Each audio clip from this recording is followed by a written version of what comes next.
So in a future video I'm going to convolve two Cauchy distributions, but in order to calculate the integrals we need there, I'm going to use the residue theorem.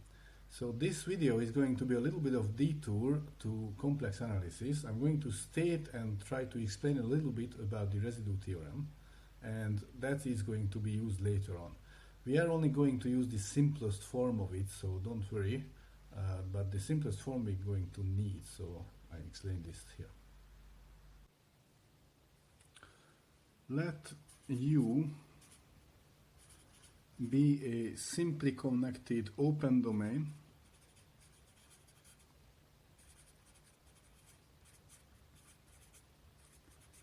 so this is going to be a little bit technical, but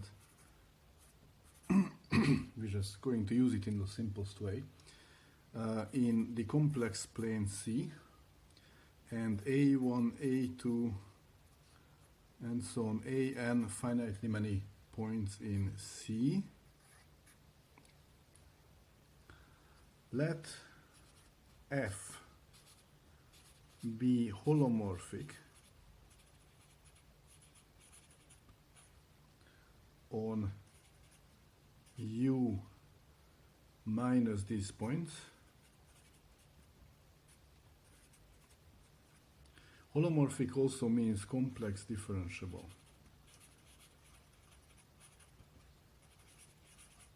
Which is a strong notion, and this is all a beautiful theory. I don't have time to go into these pieces. Being complex differentiable is not so straightforward, but the functions we are going to look at are going to be complex differentiable, at least outside some points.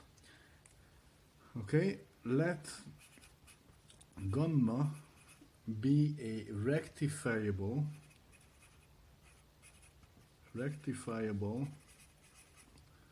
curve in U. Rectifiable means that it has a finite arc length, essentially.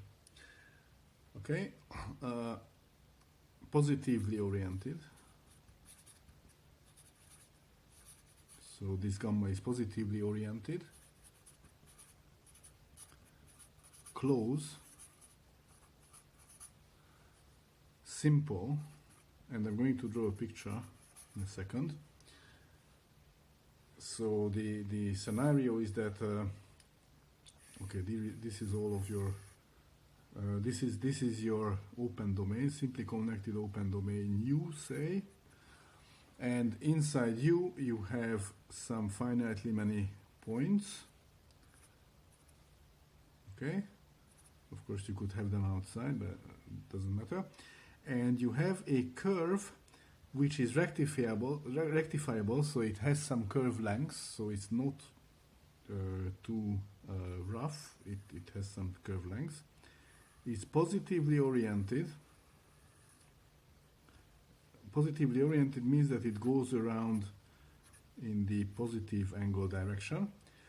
It's simple, so it winds around once, it doesn't do two windings, it doesn't cross itself. And it's close, so the starting point is the same as the end point. Okay, that's the scenario. And suppose that you want to integrate a function, this function f, around this curve, around gamma. So you want to find out the integral of the function along gamma, all around, from start point to start point back. Okay, on the complex plane. So this is a complex integral around the curve gamma, contour integral. Then this is going to be 2 pi I times the sum of all k's where ak is surrounded by gamma. So that makes perfect sense because gamma is closed simple. Surrounded by gamma are going to be these points here, these four in this picture.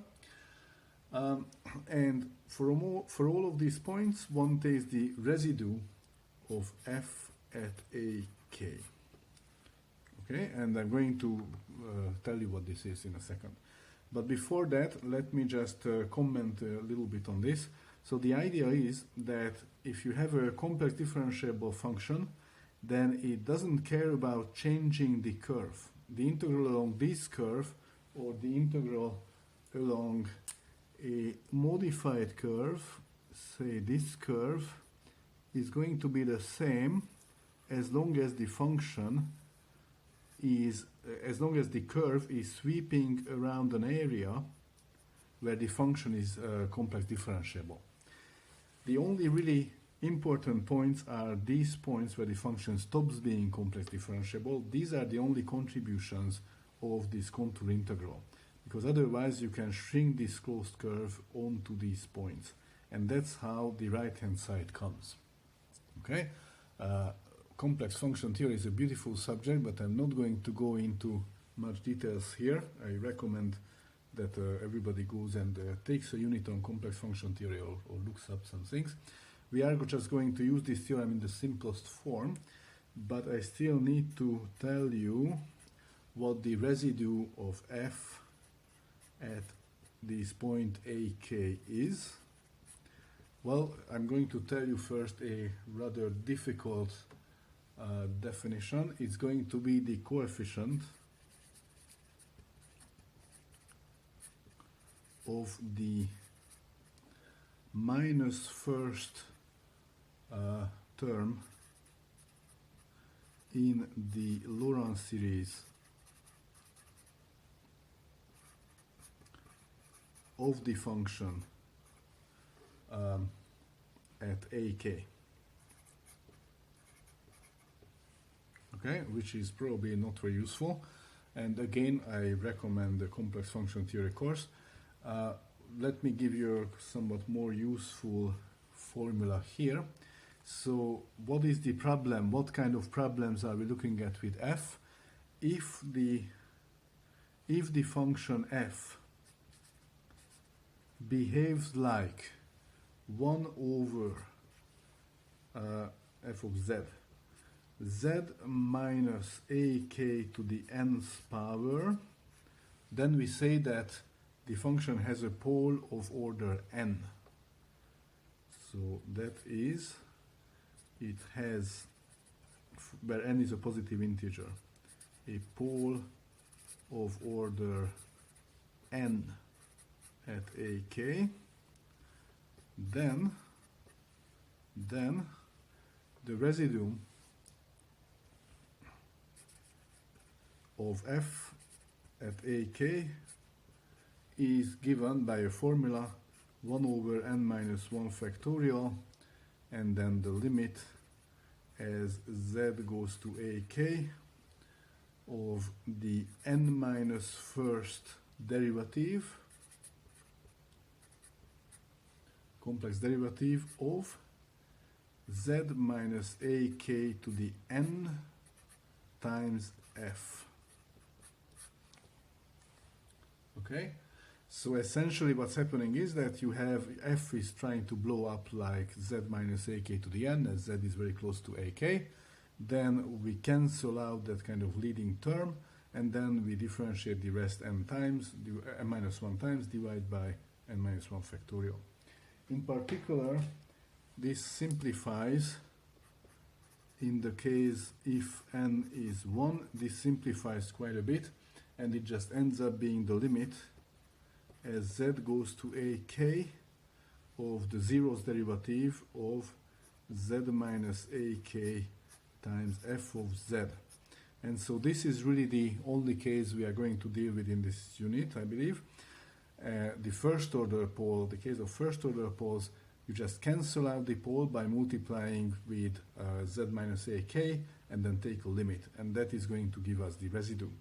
So if we sum for all these terms inside the enclosed area by the curve, that will give us the contour integral. Okay? And so we're going to use this statement in the simplest form, when n equals to 1, for nice functions, which is clearly going to be complex differentiable everywhere except at particular points, and will blow up like 1 over z minus ak at those points. In the simplest form, we are just going to use the residue theorem to prove a couple of things later on.